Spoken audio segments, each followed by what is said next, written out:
ಹೊಸ ಏಕಲವ್ಯ ಮಾದರಿ ವಸತಿ ಶಾಲೆ ಇಎಂಆರ್ಎ ಸ್ಥಾಪನೆಗೆ ಸಂಬಂಧಿಸಿದ ಅರ್ಹತಾ ಮಾನದಂಡಗಳಲ್ಲಿ ಸಡಿಲಿಕೆ ಮಾಡುವಂತೆ ಕೋರಿ ರಾಯಚೂರು ಲೋಕಸಭೆ ಕ್ಷೇತ್ರದ ಸಂಸದರಾದ ಜಿ. ಕುಮಾರ್ ನಾಯಕ್ ಅವರು ಕೇಂದ್ರ ಬುಡಕಟ್ಟು ವ್ಯವಹಾರ ಸಚಿವಾಲಯ ಕಾರ್ಯದರ್ಶಿಗಳಾದ ವಿಭು ನಾಯರ್ ಅವರಿಗೆ ಮನವಿ ಸಲ್ಲಿಸಿದ್ದಾರೆ.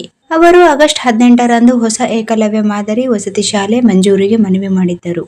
ಈ ಸಂದರ್ಭದಲ್ಲಿ ಹೊಸ ಏಕಲವ್ಯ ಮಾದರಿ ವಸತಿ ಶಾಲೆ ಮಂಜೂರಿಗೆ ಅರ್ಹತಾ ಮಾನದಂಡ ಸಡಿಲಿಕೆಗೆ ಬುಡಕಟ್ಟು ವ್ಯವಹಾರ ಇಲಾಖೆಯ ಅಧಿಕಾರಿಗೆ ಪತ್ರ ಬರೆದು ಮನವಿ ಮಾಡಿದ್ದರು.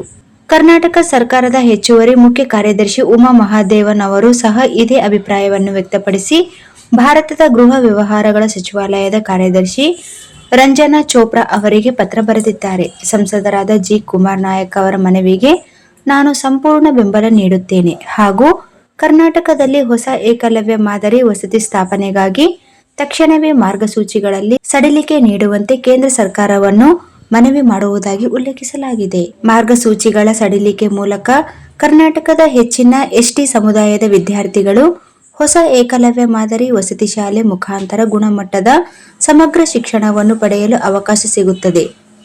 ನಿಯಮ ಬದಲಾವಣೆ ಅತಿ ತುರ್ತು ಮತ್ತು ಅಗತ್ಯವಾದ ವಿಷಯವಾಗಿದೆ ಎಂದು ಕೋರಲಾಗಿದೆ. इस वीडियो को लाइक करें, हमारे चैनल को सब्सक्राइब करें और बेल आइकन जरूर प्रेस करें हमारी न्यू वीडियो सबसे पहले देखने के लिए।